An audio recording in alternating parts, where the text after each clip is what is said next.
नाविल ख्वाबों की रोशनी। किस्त 3 अजनबी की आमद। हुआ में अब भी एक अजीब सी ठंडक बाकी थी।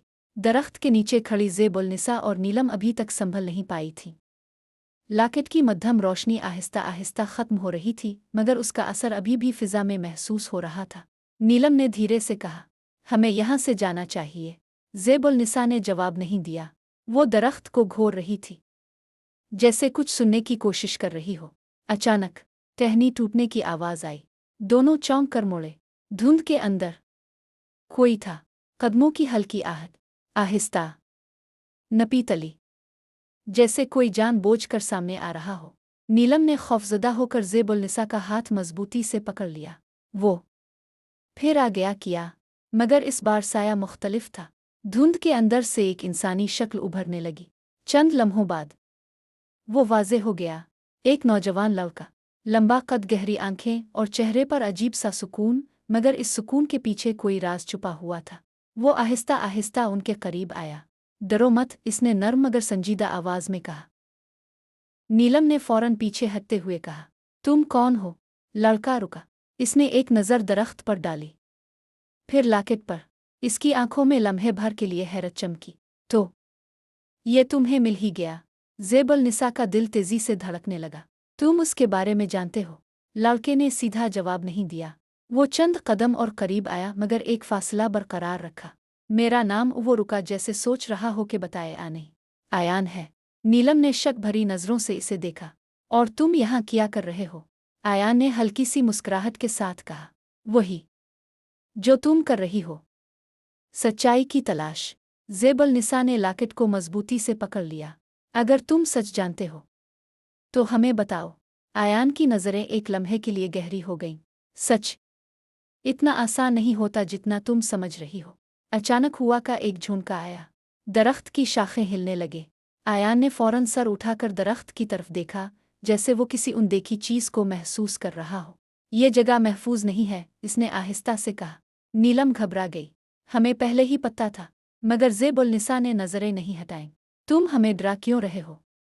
असल बात क्या है? आयान ने गहरा सांस लिया, फिर आहिस्ता से बोला, ये लाकेट एक दरवाज़ा है। दोनों बहनें साकित रह गईं। दरवाज़ा? किस चीज़ का? नीलम ने पूछा। आयान ने सीधा जवाब दिया, यादों का और सच्चाई का। ज़ेब-उल-निसा के ज़हन में फ़ौरन वो मनाजिर चमकने लगे। आग, औरत, दफन होती चीज़। और वो साया? इसने पूछा। आयान की आवाज़ संजीदा हो गई। वो मुहाफ़िज़ है, शायद कैदी। नीलम ने उलझन में कहा, ये क्या मतलब हुआ? आयान ने पहली बार सीधा उनकी आंखों में देखा। जो सच इस दरख्त के नीचे दफन है, वो सिर्फ राज नहीं है। वो एक लम्हे के लिए रुका। वो खतरा भी है। अचानक लाकेट दोबारा हल्की रोशनी देने लगा। आयान फौरन चौंका। नहीं, अभी नहीं। ज़ेब-उल-निसा ने हैरत से पूछा, क्या हुआ? आयान पीछे हट गया। इसके चेहरे पर पहली बार घबराहट नजर आई। ये जाग रहा है। इसी लम्हे धुंध दोबारा घनी होने लगी। दरख्त की जड़ों के पास ज़मीन हल्की सी कांपी। नीलम चीख पड़ी, ये क्या हो रहा है? ज़मीन के अंदर से एक मध्यम सी आवाज़ आई, जैसे कुछ हरकत कर रहा हो। आयान ने ज़ोर से कहा, यहाँ से फ़ौरन चलो। मगर ज़ेब-उल-निसा हिली नहीं। इसकी नज़रें ज़मीन पर जिमी थीं। वही जगह इसने सरगोशी की, जहाँ कुछ दफन है। ज़मीन पर दरार सी पड़ने लगी। रोशनी की हल्की सी लकीर बाहर आई, और फिर एक हाथ मिट्टी के अंदर से बाहर निकला। नीलम खौफ से चीख उठी। आयान ने फौरन ज़ेब-उल-निसा का हाथ पकड़ा। अब समझ आए, ये खेल नहीं है। ज़ेब-उल-निसा की आंखों में खौफ के साथ साथ अज़्म भी था। नहीं, ये सच है, और मैं इसे जान कर रहूंगी। ज़मीन के अंदर से आवाज़ फिर गूंजी, ज़ेब-उल-निसा। तीनों साकित रह गए। आयान ने धीरे से कहा, इसने तुम्हारा नाम लिया। हुआ तेज हो गई। दरख्त की शाखें जोर जोर से हिलने लगे, और वो हाथ आहिस्ता आहिस्ता बाहर आने लगा। कुछ सच्चाइयाँ छपाई नहीं जाती। वो वक्त के अंधेरे में पलती है, और जब सामने आती हैं तो इंसान को वो बना देती हैं जो वो कभी बनना नहीं चाहता था।